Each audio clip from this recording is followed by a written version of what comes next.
माननीय सदस्य अध्यक्ष महोदय धन्यवाद।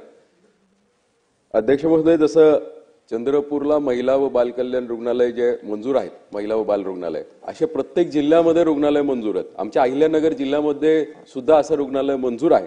दुर्दैवाने तिथे जागा नाहीये।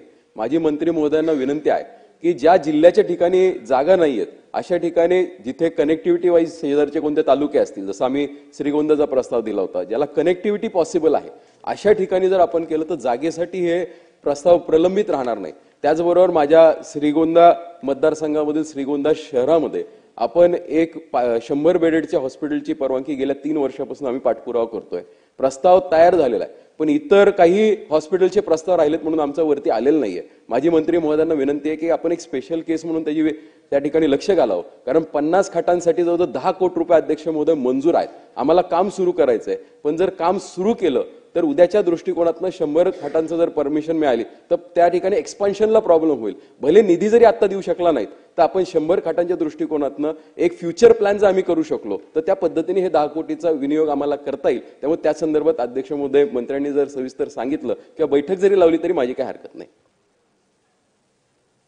अध्यक्ष महोदय, सन्माननीय सदस्यांनी ज्या पद्धतीने अहिल्यानगरच्या प्रश्न म्हणजे अहिल्यानगरच्या हॉस्पिटलचं काम की जे जागेमुळे थांबले आणि त्याच्याबद्दलची जी काय आवश्यक उपाययोजना करण्यासाठी सूचना केली, माझ्याकडे आता त्याच्याबद्दलची माहिती सविस्तर नाही, परंतु आमच्या अधिकाऱ्यांकडून अतिशय चांगल्या पद्धतीने त्याची माहिती घेऊ आणि सकारात्मक अशा पद्धतीने काम करू।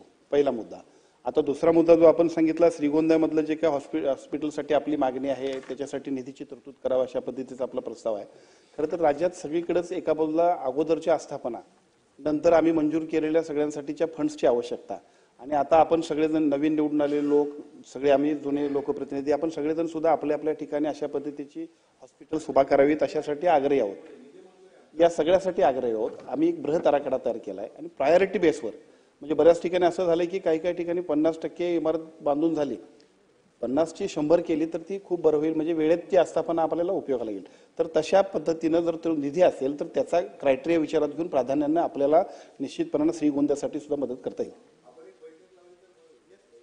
दिलं तर बरं होईल, कारण काय झालं की आमच्याकडे निधी मंजूर आहे। काय होतं हे खूप 3 वर्षापासून आधीचे माजी मंत्री आदरणीय बबनराव पाचपुते साहेब पाठपुरावा करत होते, मी जवळजवळ 6 महिने झालं पाठपुरावा करतोय।